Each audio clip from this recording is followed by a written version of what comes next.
Welcome back to our podcast, which we call Busting Addiction and the Myths That Surround It. This podcast is sponsored by SafeHouse Rehab Thailand, where we offer clients a life-changing experience in the perfect environment for recovery.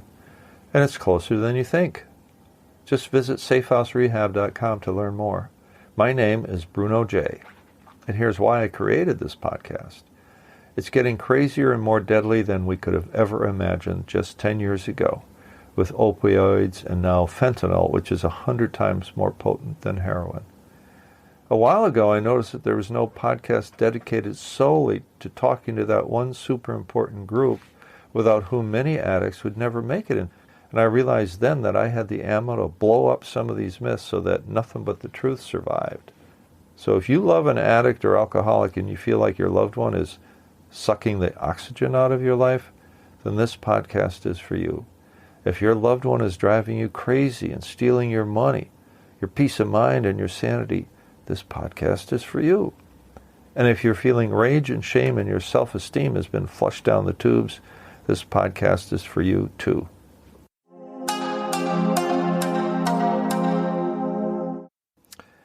So here we are with episode 2, and we start as follows. Whether you're an addict or alcoholic or have one in the family, or even suspect that the one you love might be an alcoholic or an addict, and you're not sure, we're here to shed some light on the disorder. We're here to help you make an informed decision that could make the difference in the life of your family and your loved one, the one you're worried about, the one who is living in your head rent-free. We call this episode Addiction is a Family Disease, because everyone in the family is touched by addictive disorder.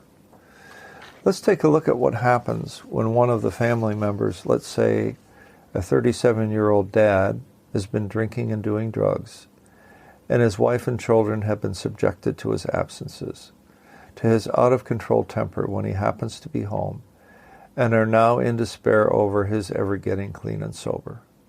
Perhaps without even realizing it, the whole family, not just the addict, has slowly but surely become dysfunctional. Dad's disease has a subtle but profound ripple effect on everyone in the family. The children don't have friends over anymore because they're afraid of what they might find when they get home. The addict's wife is tired of making excuses and covering for her husband when he can't make it to work that day. She's so ashamed she spends less and less time engaged in her social life. She feels she has to lie just to keep up appearances.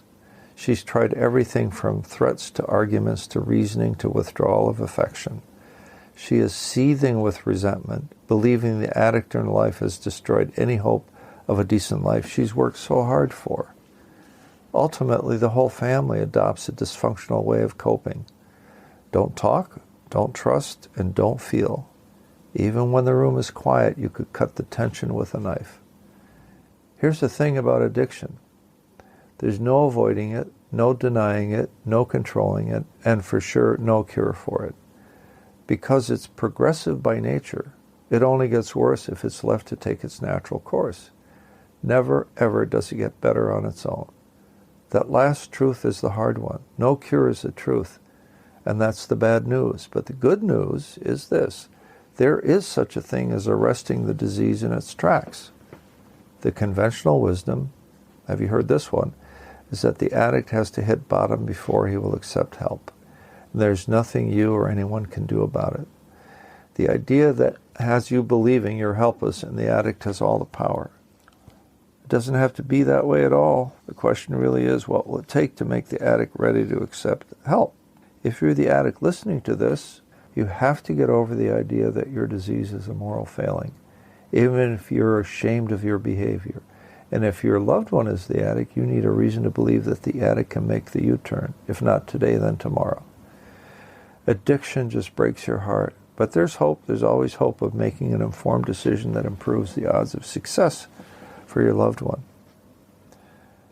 Let's talk about what we call polyaddiction. That is, being addicted to more than one substance at a time, including alcohol. There's a term we use called drug of choice, which is part of our intake screener here at SafeHouse. We ask, so what was your drug of choice? And was there more than one substance involved? You'd be amazed, maybe not, that it's almost unheard of for an addict or alcoholic to be addicted to only one substance these days.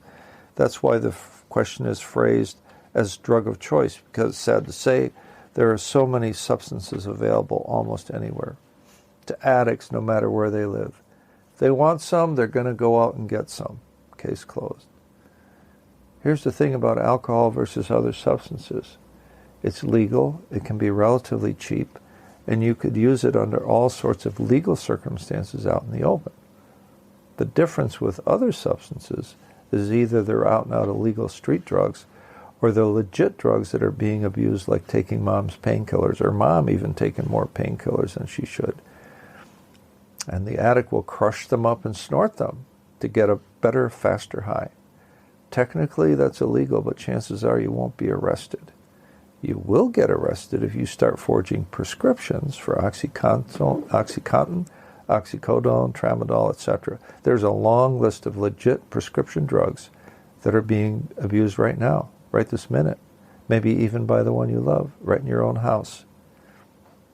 Here's an example of polyaddiction.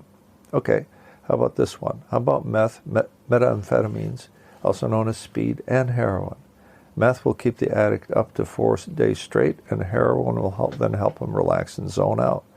Both are easily available on the street these days. To make matters worse, heroin is now laced with and actually being replaced by fentanyl, a synthetic opioid that is 100 times more powerful than heroin, and it's causing a spike in overdose deaths by the thousands. How about cocaine and alcohol? It was one of my favorite combinations. Cocaine got me way, way up, but that may have been preceded by a night of drinking. Coke helped keep me up all night, and I just needed a line or two to pick me up, and maybe a beer or two, because I was addicted to whatever was available. How about marijuana and hallucinogens? Marijuana these days has up to 10 times the THC of the dope of the old days. So users get a much more intense high more quickly because the plant genetics have advanced a whole lot. Then add some hallucinogens because THC has that quality, and it could use a boost, of course. Well, then you can add gambling to the mix, which isn't too terribly uncommon. You have a real destructive combination that could ruin a family in a heartbeat. That's all scary stuff. Yeah, we know all about these things. We know what it takes to get you and your loved one clean and sober and free of any and all of these horrible choices. You've surely heard, and if you haven't, you're not paying attention, that the biggest and scariest drug problem in the U.S. is that of the abuse and illegal use of opioids. Both those derived naturally from opium like heroin, and those created in the lab like fentanyl, now the scariest drug on the planet. There's plenty of solid research available, mostly from the highly respected Centers for Disease Control, also known as CDC, and from NIDA, the National Institutes of Drug Abuse, so this is as straight as this dope gets. The purpose of this episode is to scare you into taking some action and to offer you hope that no matter how bad it has gotten, the addict in your life, perhaps you're the addict tuning in now too, is still alive, and therefore it is never too late for him to make the U-turn and seek redemption. In 2018 alone, more than 2/3 of the drug overdose deaths of 70,000 in the U.S., that's about 50,000 deaths, were opioid related. That's about twice as many as died in vehicle accidents. You heard that right. That means that 130 people die every day from an opioid overdose. That's over 5 deaths every hour on the hour every day. Here's a scary fact about heroin. The majority of addicts got their heroin start from prescription opioids like Oxycontin, which they quickly learned could be crushed and snorted for a faster and more intense high. But in some places, believe me or not, heroin is actually cheaper and easier to get than illegally acquired prescription opioids.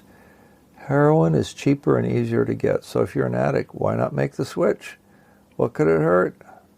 Well, it could kill you, because these days heroin and other drugs like cocaine are very frequently laced with a surefire killer drug called fentanyl, which, as I've mentioned before, is 100 times more powerful than heroin. Just 2 to 3 milligrams, that's 2 or 3 thousandths of a gram, can be fatal. Dealers like fentanyl because it's so much more addictive than heroin, and they make a lot more money per unit of weight. The dealer doesn't give a shit about human life. He could care less about you or your loved one's life. He wants the addict to stay addicted. He wants more customers, and he does need customers just to replace the ones his drugs have killed along the way. The incidence of heroin use and overdose deaths is highest among 18 to 25-year-old men and women, or should we say boys and girls? If that doesn't get to you, I don't know what does. Fentanyl is now being sold as pure fentanyl, which is one reason why more and more police and EMTs carry Narcan or Naxalone to revive an overdosing addict. The problem is, for them, how much do you give if the addict is ODing on fentanyl versus heroin? At that point, he's down on the pavement and he's unable to speak. But there's hope, there's always hope. So long as the addict is alive, there is still hope. That's where we come in. We know this game, this dance with death. You could ask, why should I or my loved one go all the way to a rehab in Thailand, of all places, to get help for this addiction? Have you heard of medical tourism? This is a big deal. This is a trend where people who need medical treatment travel to a foreign country like Thailand to get world-class treatment delivered by doctors educated in the best medical schools on earth, practicing in state-of-the-art hospitals and clinics, all for a fraction of the cost for the same treatment in the U.S. and other Western countries. That explains why Thailand is now the world's leading medical tourism destination and attracts over 3 million medical tourists a year. It's an absolutely fantastic destination in and of itself as well. The Kingdom of Thailand is one of the safest countries in the world to visit, logging over 38 million visitors from all over the world last year, over 1 million from the U.S. alone. No other place on earth gives the visitor this amazing combination of warm year-round weather, pristine beaches, exotic wildlife, renowned cuisine, a respectful, vibrant culture steeped in Buddhist tradition, contemporized by a thriving and hip, young, educated middle class. No other destination on earth offers the same high level of luxury and hospitality, no matter who you are, where you come from, or why you're here. And what makes the experience so affordable for medical tourists especially is the very favorable exchange rate between Thai currency and the American dollar, the British pound, and the euro, and that's held up for a generation with very few wobbles up or down. All of this makes for a perfect environment for our clients here at SafeHouse Rehab Thailand, located just an hour from Thailand's world-class international airport and not far from the Gulf of Thailand. We specialize in the modern challenges of addiction, including opioid addiction and cross-addiction, offering our clients and their families genuine hope of long-lasting recovery, including clients who have experienced relapses in the past. We offer best practice treatment in a luxury environment at a fraction of the cost of inpatient treatment in the U.S., the EU, or the U.K., and elsewhere in the developed world. Our clients enjoy private luxury condos in a setting that offers them an active modern lifestyle, Wi-Fi included, of course, world-class fitness, swimming pools, Thai massage, local coffee shops, and a convenience store, excursions to beaches, temples, and parks, and exposure to other outdoor pursuits, making for a stimulating and healing experience. Now that's very important because it combines both physical, mental, and emotional support. Our amenities include Thai and Western-style cuisine, laundry and maid service graciously provided by our amazing Thai staff. All that said, SafeHouse is not a country club retreat. True, our clients are far removed from their usual triggers, but they come here to do the work vital to their recovery, to get honest and face reality, and to be held accountable perhaps for the first time in their adult lives. We also know that you have choices, including other treatment centers in Thailand. You need to pay attention to this next part because it's what sets us apart. First, we will never disparage other treatment centers. It's not our way to look better by bringing others down. In fact, that's a value we teach our clients for living a clean and sober life to begin with. Second, and we've done our homework here, SafeHouse Rehab Thailand has the most thorough intake, detox, and treatment process and exceeds the highest professional standards of all rehabs in Thailand. Go to our website, safehouserehab.com, and take a close look at our license issued by the Thai Ministry of Health. Standards for licensing were changed and upgraded recently, and we cleared the bar yet again. Our English-speaking staff is UK trained and fully accredited in addictions counseling. We have contracted with a regional hospital for intake medical exams and detox from alcohol, heroin, and other substances as necessary. We have a rehab-trained nurse on staff and an MD on call in the event of any medical emergency. There is a regional hospital minutes away. All of these resources do indeed mean that clients are safe and sound when they come into our care, hence our name, SafeHouse Rehab Thailand. And we're closer than you may think.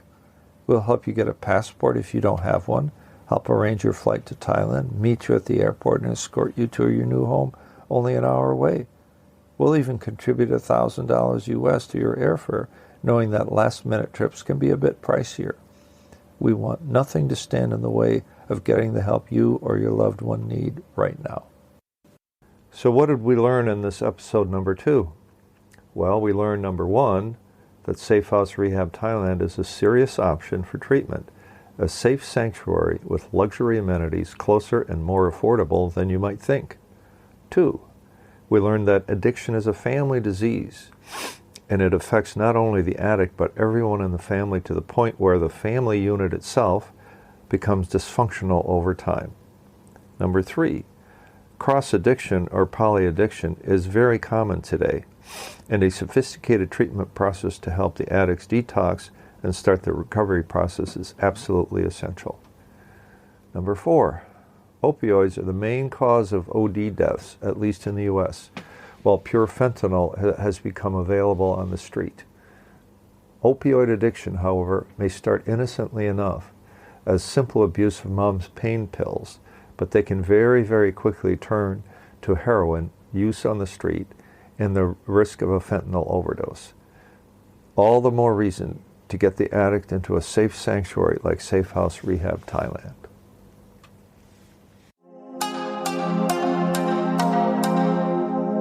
The Busting Addiction and the Myths That Surround It podcast is brought to you by the caring professionals at SafeHouse Rehab Thailand, who offer clients a life-changing experience in the perfect environment for recovery.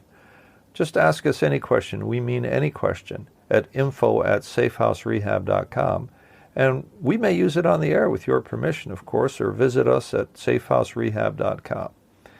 We want to help you make an informed decision for yourself and your loved one at this very important time in your family's life. So tune in next week for the next episode of Busting Addiction and the Myths That Travel with It, and we'll see you next time.